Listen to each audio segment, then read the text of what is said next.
Que alegria estar aqui nessa tarde hoje.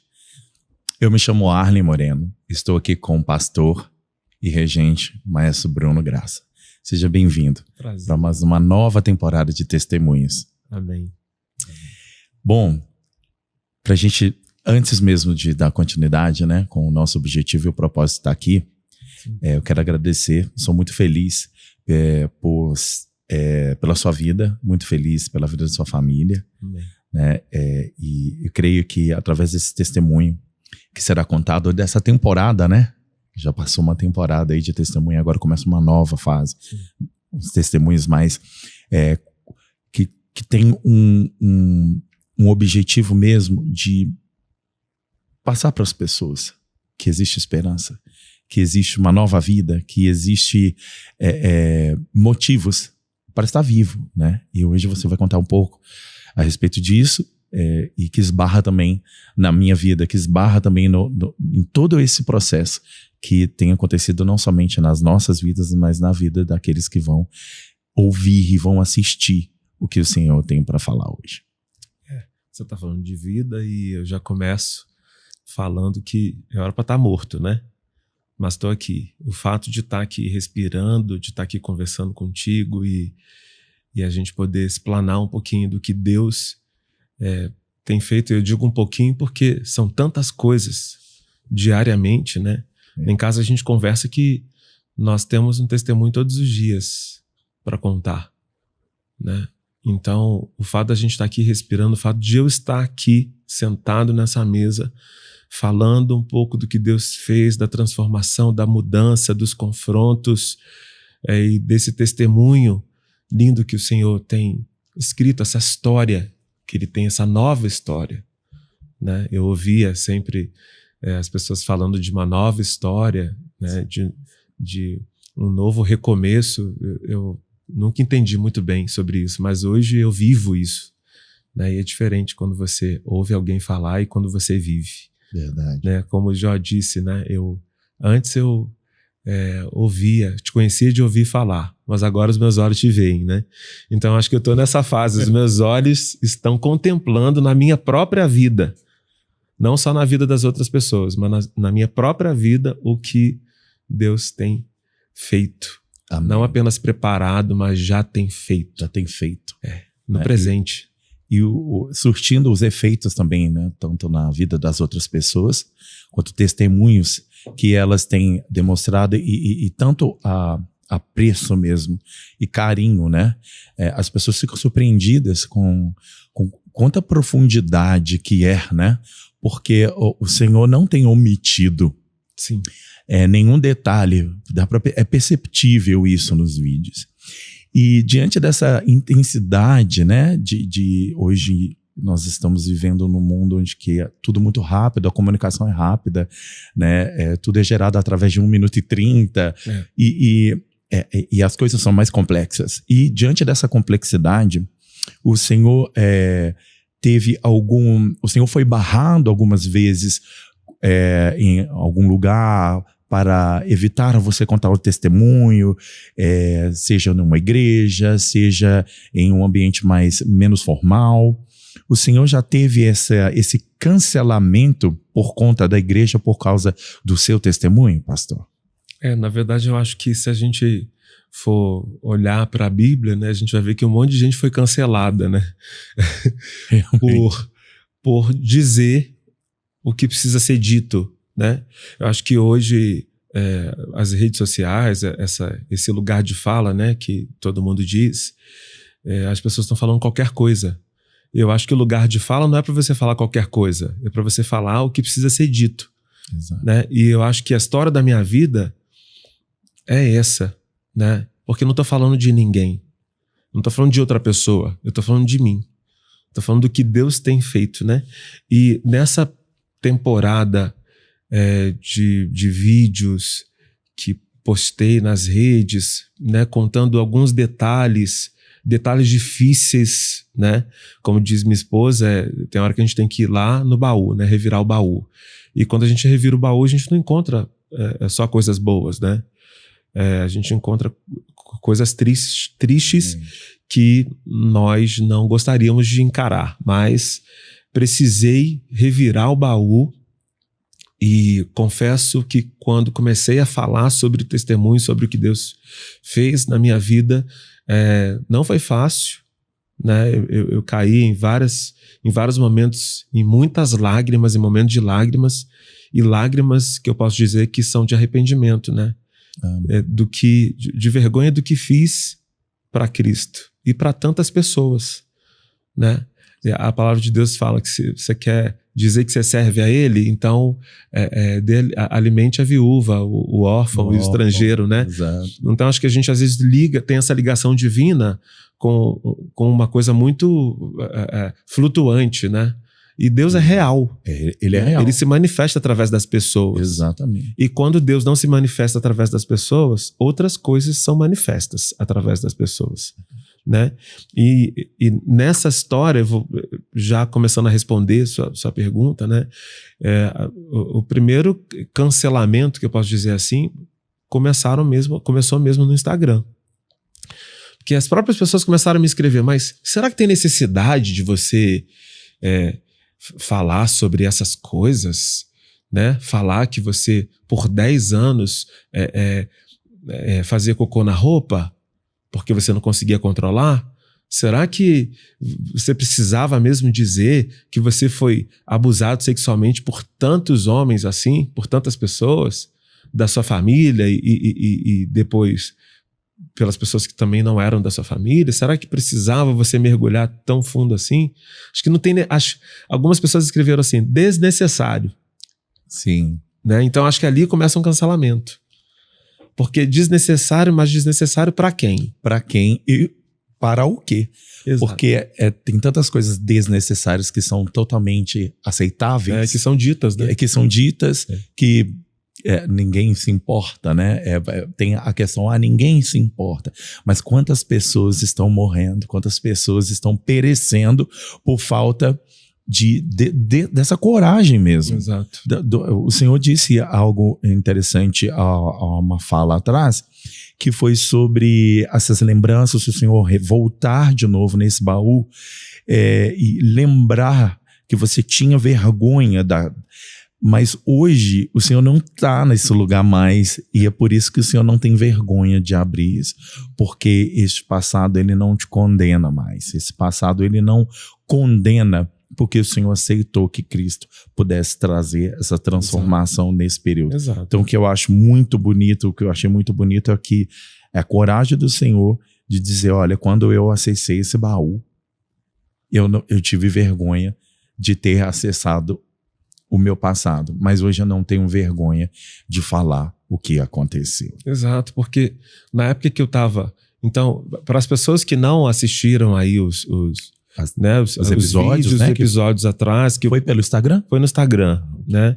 E as pessoas que não viram, vão ouvir esse podcast, né? Vão ouvir essa conversa. Eu sofri abuso sexual, né? A partir dos 6 anos de idade. E esses abusos começaram dentro da minha própria família, dentro da minha própria rede de família, né? E esse é um complicador, porque o lugar onde você tem que estar seguro é onde me foi roubada toda a inocência, né? Da onde que uma criança de 6 anos está pensando em sexo? Como que uma criança de 6 anos está pensando em sexo com outro homem? Uma criança de 6 anos não está com isso na cabeça. Exatamente. Então, para as pessoas que não assistiram, estou aí recontando um pouquinho, né, falando. Então, os abusos começaram com 6 anos de idade e se perduraram até os 14 anos de idade. Isso dentro da minha rede de família. Depois, esses abusos continuam fora da minha rede de família. Então, assim, eu não conhecia sexo com 6 anos de idade. Eu não fazia ideia do que estava acontecendo comigo. Né? Em um dos episódios eu relato de que eu só descubro que aquilo ali é uma coisa que não é certa quando eu abro isso na escola que eu estudava, né? E pergunto para os meus amiguinhos, né? Os meus coleguinhas de sala, dentro do banheiro. Eu estava dentro do banheiro e perguntei para eles. Na escolinha onde você estudava? Onde eu estudava, exatamente. E aí perguntei para eles... isso acontece com vocês também? E aí comecei a relatar o que acontecia comigo. Eles me deram uma surra. E eu voltei para a sala de aula com a cara toda quebrada. Ali eu entendi, bom, tem alguma coisa muito errada e eu não sei o que é. Porque até então você desconhecia tudo aquilo que estava acontecendo com... Aquilo ali era a minha normalidade. Então eu achava que a minha normalidade era dos outros. Era das outras pessoas também. Entende? Então ali foi algo assim difícil demais para mim, né? E ali eu mergulho, a partir dali dos 14 anos para frente, eu mergulho em uma vida em que eu não desejo para ninguém, né? Nem, como dizem aí, né, pro meu pior inimigo, né? Eu desejo. Então, eu acho que o testemunho, o desenrolar desse testemunho é sobre essa vida promíscua, devassa, né? E que é muito avassaladora e que leva a gente e que me levou para um lugar que eu olhava para mim mesmo e dizia assim, não tem ninguém que consiga me ajudar a sair desse lugar aqui. Não tem saída para mim. É como se eu estivesse esperando a morte. Mas é interessante porque eu já estava na morte. Por isso que eu digo hoje que a pior morte que existe, se eu posso dizer assim, né? É quando você está vivo e andando como morto. Você está vivo, mas está na morte. Sem expectativa, sem esperança, sem futuro, sem projetos de vida, sem nada. Sem nada. Inerte praticamente. Mas ao mesmo tempo você tem tudo, mas não sabe que tem. Então isso é uma loucura, né? Mas eu quero responder a sua pergunta porque é muito pertinente essa pergunta, né? Porque com 6 anos de idade eu já estava frequentando uma igreja, já tinha levantado minha mão lá na frente, né? Aceitando Jesus como o único e suficiente Salvador, né? Você aceita? Sim, aceito, né? E eu já tinha ido lá na frente, na igreja, dizendo que eu aceitava. Mas quando você aceita Jesus, você aceita o padrão dele, né? E isso não me foi dito. Então, eu aceitei Jesus e vivi segundo os meus padrões. Né? Vivi uma vida segundo os meus padrões. Mas isso eu acho que eu posso falar um pouquinho mais assim, lá para frente. Se você tivesse acessado Cristo e voltado ido até ele, pegado o que você precisava e levado para o seu mundo. Exato. E quem disse que eu tinha essa autoridade e conseguiria fazer isso? Conseguiria, né? Imagina. Mas sim, quando comecei a falar sobre os episódios, sobre os abusos e sobre os desdobramentos do abuso sexual, eu comecei a receber um monte de mensagem desnecessário. Não precisa falar isso. Né? Nos comentários mesmo, eu combinei com a minha esposa que eu não ia ler os comentários. Porque não é sobre o que as pessoas pensam, é sobre o que Cristo pensa de mim. Ah, mas eu confesso que eu li, né? Bastante comentários. Imagina. Eu li bastante. Imagina. Teve uns comentários muito surpreendentes também que outras pessoas sentiam necessidade de compartilhar, pelo menos em algumas linhas, o que elas estavam passando, o espelho que estava diante delas ali. Exato. E quanto teve outras pessoas, né, com os seus achismos, né, com as suas inconsequências também, imagino. De uns anos para cá, eu tenho falado sobre esse testemunho, ido a igrejas, né? A gente tem rodado Belo Horizonte, até mesmo as igrejas aí do Brasil, para falar sobre o que Deus está fazendo na minha vida, o que Deus fez na minha vida, sobre essa transformação, né? E em uma das igrejas que para mim foi muito assim, foi pesado, eu posso dizer que foi pesado. Eu estava em um congresso em uma igreja grande aqui em Belo Horizonte. E nesse congresso eu tive a oportunidade de falar sobre o meu testemunho. E é um congresso que acontece há mais de 10 anos, 15 anos, eu não sei ao certo, mas mais de 7 mil pessoas dentro dessa igreja que representava o Brasil. Então, assim, eu acho que a gente podia contar uns 5% de Belo Horizonte. Então o Brasil inteiro estava ali. Estava naquele lugar. Ouvindo aquele testemunho, né? E foi muito forte. Eu tinha alguns minutos para falar, então não dava para aprofundar, né? Mas o que eu consegui aprofundar ali naquele dia eu fiz. Interessante porque pela manhã, quando eu saí do banho, naquele dia, Deus falou para mim: se prepare que você vai contar o seu testemunho hoje. Uau. E eu imediatamente chamei minha esposa e falei assim: amor, se prepara porque hoje eu vou contar o testemunho, né? Deus está me direcionando a fazer isso. Tremendo. Isso foi muito forte, mas na hora que Deus falou isso para mim, eu não tive dúvida de que realmente era Ele que estava falando. E eu saí de casa determinado a cumprir. E foi o que fiz. Mas uma postura que essa igreja... E veja bem, né, não dá nunca para generalizar. Né? Não dá para a gente generalizar. Então, olhando os comentários como o senhor mesmo viu, sim, li, são mais pessoas dizendo: uau, que coragem, né? Meu Deus do céu, continua. Seu testemunho vai servir para exemplo de muitas pessoas, né? Isso, como pastor, não vergonha do seu testemunho, não vergonha do Senhor. Exatamente. Encorajadores, exatamente. Né? Pessoas encorajadoras. Então não dá para generalizar. Tem muitas pessoas que estão, que conhecem pessoas que estão vivendo o que eu vivi. Sim. Então elas sabem, né? Então nessa igreja eu abri o meu testemunho. E quando terminou aquele culto, eu e minha esposa estávamos prontos para sair. Quando nós viramos as costas em direção à porta da igreja, tinha uma fila quilométrica de pessoas querendo falar com a gente.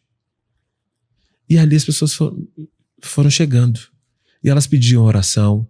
E elas queriam: olha, eu estou vivendo o que o Senhor disse. Como que eu faço? Como que você fez? Né? As pessoas vindo para falar comigo e falar com a minha esposa.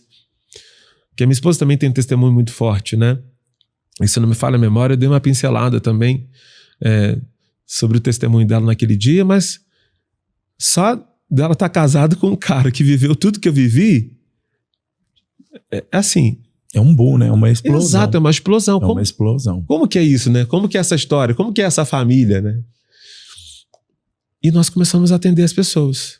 Mas uma coisa que me chocou foi que enquanto nós estávamos ali atendendo aquelas pessoas, as luzes da igreja começaram a se apagar.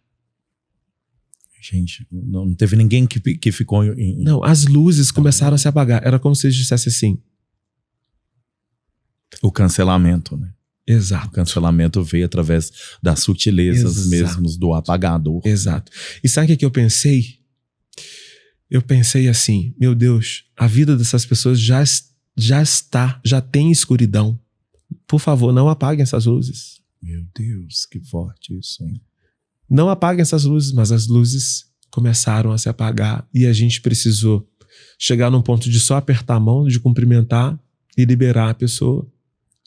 Porque naquele dia as pessoas não compreenderam o que Deus queria ter feito. E isso é uma coisa que me deixou triste. Não é o cancelamento em si. Porque eu não estou preocupado com o que as pessoas vão pensar a respeito do meu testemunho, a respeito da vida que eu vivi. Ou nem mesmo pela rejeição. Desculpe por estar usando essa palavra. Exatamente. Mas é isso que mostra, né? Quando você está num lugar e de repente as outras pessoas envolvidas ali, responsáveis, de alguma forma elas agem para que você saia daquele ambiente. Exatamente. Porque elas precisam, sei lá, ir embora, fazer os... Exatos, a fazer. Né? Isso que dá para compreender. Imagina um lugar grande, né? Que o senhor disse. Sim. Que cabe mais de 7.000 pessoas. E vendo outras se achegarem após essa profundidade mesmo do que o senhor já saiu com o objetivo, né, de contar o testemunho. Imagino quantas pessoas estavam ali querendo esse, não um afago, né, mas querendo um subterfúgio que talvez elas não recebem isso nos lugares onde elas frequentam. Exatamente. Digo lugares para a gente não generalizar. Exato, não né, tem porque como. Às vezes não é só a igreja que precisa Sim. acolher as pessoas dessa forma. Na casa do vizinho, a casa de um amigo. Exato. Acredito que a gente precisa de pessoas que sejam fortes, pessoas que sejam fiéis, né, a si mesmas, fiéis com os seus propósitos, para que possam ajudar e ver a mesa como um todo e não ver só o seu mundo fechado. Mas eu vou dizer uma coisa para você, que enquanto eu estava contando o testemunho, aí eu tô voltando aqui um pouquinho, enquanto eu estava contando esse testemunho, eu podia sentir a atmosfera das pessoas pensando assim: Eu não tô acreditando que tem alguém falando isso no microfone, no púlpito de uma igreja. Imagina essa fila se formando. Eu não tô acreditando que alguém teve a coragem de falar para o Brasil inteiro, porque eram pessoas que estavam representando vários estados brasileiros e até outras nações. Com transmissões, né? Com transmissão também. Exato. Então, não estava transmitindo. Não estava sendo transmitido. Esse culto não estava sendo transmitido. Mas eu estava sentindo, é como se as pessoas olhassem para mim e falassem, sério que ele está falando isso? E tinha muita gente ali que me conhecia, né? Como músico, como professor, já tinham me visto, né? Ou me visto atuar em alguma área musical. Então, assim, eu vi que todo mundo ficou meio assim, estupefato. Tipo, o que esse cara tá falando? É sério que ele viveu isso? É sério que ele tá falando isso aqui? Uau. E alguém podia pensar, ele podia ter escolhido uma igreja pequenininha para falar isso, por que ele veio falar aqui? Não, eu posso falar aqui hoje, né? Não, mas não foi eu quem quis. É Deus que queria. Era ele que queria. E eu tenho dado essa liberdade para ele fazer o que ele está querendo na minha vida. Porque tudo que eu fiz a partir do meu próprio querer, eu não tenho fruto nenhum para te mostrar. A Bíblia diz que a gente conhece a árvore pelo fruto. Eu não tenho fruto nenhum para te mostrar dessa vida que eu quis viver. Dessa vida de prostituição, dessa vida de lascívia, dessa vida de mentira, dessa vida de roubo, que essas são as palavras que resumem o meu testemunho, ou a vida que eu vivi lá atrás. Eu não tenho fruto nenhum para te mostrar. Não tenho. Então, peraí, estava certo ou errado, né? Vamos colocar assim. Vamos colocar, qual é o fruto? Qual é a coisa boa que você tem para mostrar dessa vida? Você tem alguma coisa? Eu não tenho. Algumas pessoas talvez digam, eu tenho isso, eu não tenho. Eu não tenho nada para mostrar. Eu, Bruno, não tenho nada para dizer, disso aqui eu tirei. A única coisa que eu aprendi foi a como não ser, o que não ser. E o que não fazer. O que não fazer, exatamente. Então, ali foi o que a gente estava falando, né? O cancelamento acontece. Mas, para mim, o cancelamento em si é nada. Porque, como eu disse, eu não tô me importando com o que as pessoas estão pensando efetivamente. Por quê que eu não tô... Por que eu digo assim? Porque o pensamento das pessoas é algo que foge do meu controle. Eu não tenho como querer ser aceito por todo mundo. Jesus passava pelos lugares e ele não era aceito, ele não foi aceito na sua própria terra. Sendo Jesus. Exato, sendo o grande eu sou, sendo o cara que operava milagres, que vivia rodeado pelas multidões, entende? Ele próprio foi rejeitado, então quem sou eu na fila do pão? Né? Quem é o Bruno? Então, assim, para mim o cancelamento em si não é nada. Acho que o que pega é a falta de empatia com as almas, com as pessoas. Se as pessoas estavam ali naquela fila, querendo falar comigo e com a minha esposa, era por conta do testemunho. Não era ninguém famoso, não era ninguém com fama assim, para fazerem uma fila para ir lá me cumprimentar. Não era. No final de um espetáculo. No final de um culto, não era. Não era. Só que, em detrimento do testemunho, né, em detrimento da força que essa transformação tem, porque essa transformação em nós tem uma força externa. Porque, para além da força interna, que a gente que recebe, a gente volta regenerado. A gente vem e olha e fala assim, eu não sabia que eu era capaz de fazer isso aqui. Eu não sabia que eu não poderia imaginar que eu ia viver a vida que eu estou vivendo hoje, por exemplo. Vivendo o casamento que eu estou vivendo hoje. Tendo uma família. Meu sonho era ter uma família. Eu tinha 7 anos de idade, eu via os maridos com suas esposas de mãos dadas, com seus filhinhos, com seus netos, com essa família. Eu olhava para aquilo e falava assim, meu Deus do céu, isso eu não vou ter essa oportunidade. Isso não vai dar para mim.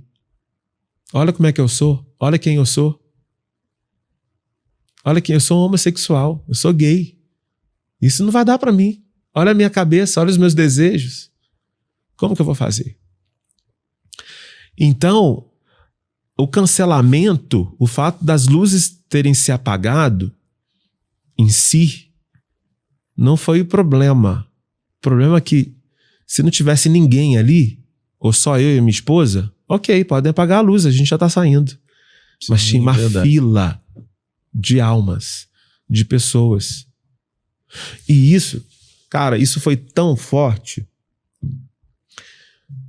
que várias pessoas de vários estados me chamaram no dia seguinte, que eram líderes de caravana, e disseram assim para mim, olha, tem 10 anos que eu venho a esse congresso e 90% das pessoas que vêm comigo estão vivendo exatamente o que você contou naquela plataforma ontem.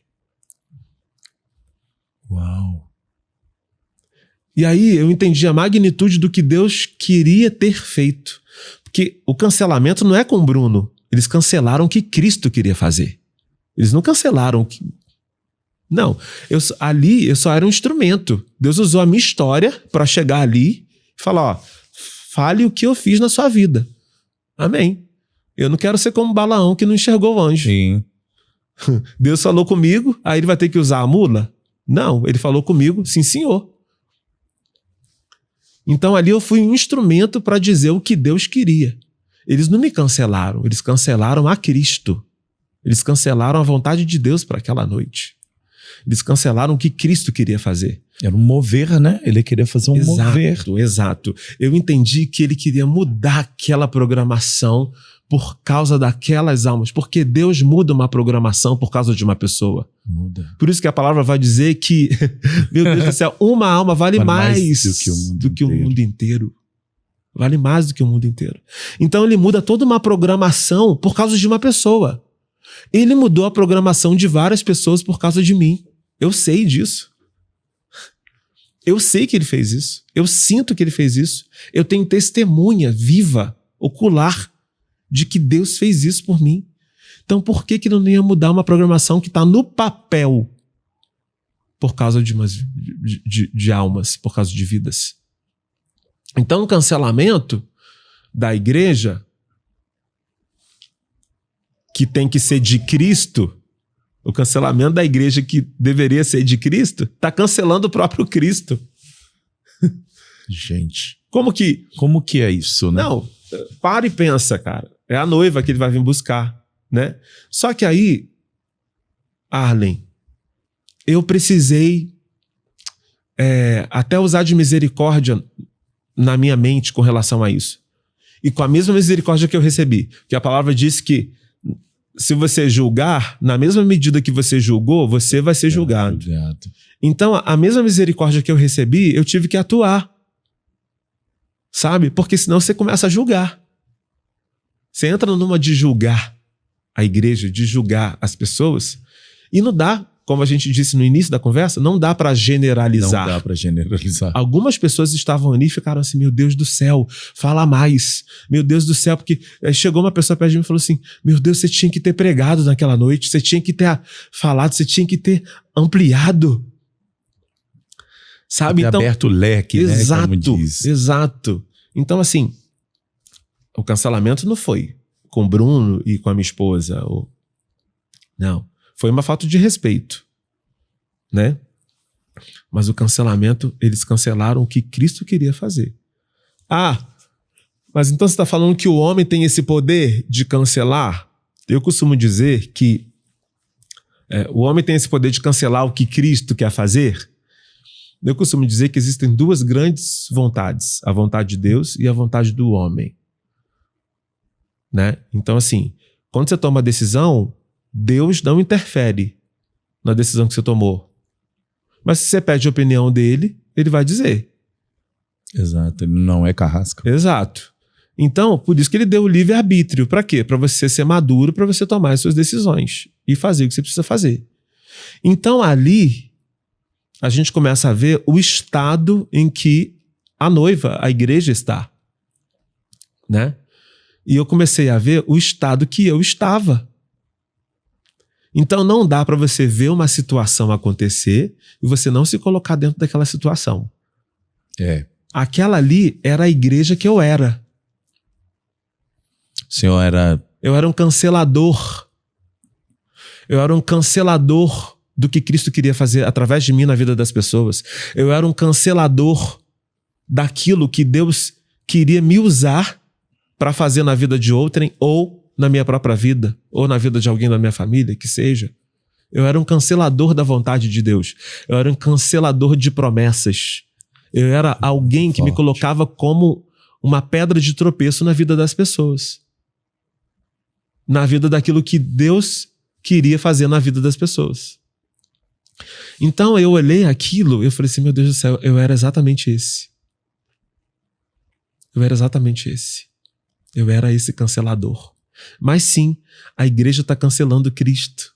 A igreja está cancelando o testemunho. A igreja está cancelando as pessoas. Eu cheguei e falei, sim, eu andava como uma baitola mesmo no Rio de Janeiro. Como um cara promíscuo, um prostituto. Deitava com todo mundo, sem querer saber quem era, sem querer saber o que estava vivendo. Foi assim que eu comecei a falar. Eu acho que falar sobre isso, falar a verdade, e aí a gente começa a pensar.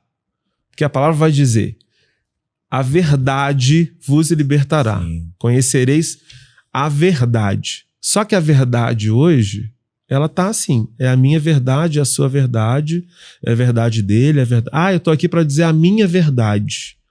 E aí eu cheguei à conclusão de, o que é a verdade? A verdade é você fazer o certo. Então será que a gente está falando a verdade? A verdade é você fazer o certo. E você acha que eu vou me calar porque a igreja me... Não, a igreja e nem ninguém tem poder de calar uma voz profética. Se uma porta se fecha aqui, outra porta se abre ali. E quem é homem para fechar a porta que Deus abriu? Então eu estou aqui para dizer mesmo, ó, quem que é o homem para fechar a porta que Deus abriu para você? Se Deus abriu uma porta para você, entra. E entra sem medo. Você acha que foi fácil eu ir lá, abrir minha boca para 7 mil pessoas? Para muitas daquelas pessoas que me conheciam, para falar sobre esse passado monstruoso que eu vivi? Eu acredito que não foi fácil. Não foi fácil. Mas quer saber de uma coisa, professor Arlen? Quando eu peguei aquele microfone, eu falei assim, eu sei o que o Senhor quer que eu faça. E eu sei em quem tenho crido. E estou bem certo que o Senhor é poderoso para guardar, para ser alguém que vai velar essa transformação que o Senhor mesmo fez. Ele mesmo vela por isso. Então quem somos nós na fila do pão, como eu disse anteriormente, para achar alguma coisa? Então eu sei que muita gente saiu dali achando, ele não deveria ter falado. Igual o pessoal do Instagram tá falando aí, ele não deveria ter falado. Ele não deveria ter entrado em detalhes. Mas eu prefiro entrar em detalhes e falar a verdade do que passar para as pessoas uma coisa, uma família perfeita, ou que eu sou o perfeitão, ou que eu sou o músico maravilhoso, ou que eu sou o pastor maravilhoso, né? Sim. Sendo que eu não sou, sendo que eu não fui, do que eu não vou negociar isso. Eu não vou negociar a verdade de Cristo. A verdade de Cristo é, inclusive quando você não faz o que é certo, sabendo que poderia fazer, você já está errando. Você já está pecando. Você já está indo contra Cristo. Você pode fazer a coisa boa e você omite, e você não faz. Você já está errando, você já está pecando. Acabou. Então, a igreja sim, respondendo sua pergunta, sim. Me cancelaram, várias pessoas me cancelaram. Inclusive, depois daquela noite, várias portas se fecharam. Mas você acredita que existem portas que não são mais para você? Acredito. Muitas portas também para mim, pegando aí o gancho do Senhor, foram fechadas. Muitas oportunidades foram se encerrando na minha vida, né? E nem por isso foi o motivo de parar, né? Pelo contrário, vieram outras maiores oportunidades para viver o novo, né? Cristo sempre tem um novo E alguém me perguntou, mas você não tem medo? Não, hoje eu tenho medo de não fazer o que Deus quer. Medo de quem? Das pessoas? Não, eu não tenho medo das pessoas. Hoje eu tenho medo de não estar fazendo o que Deus quer que eu faça.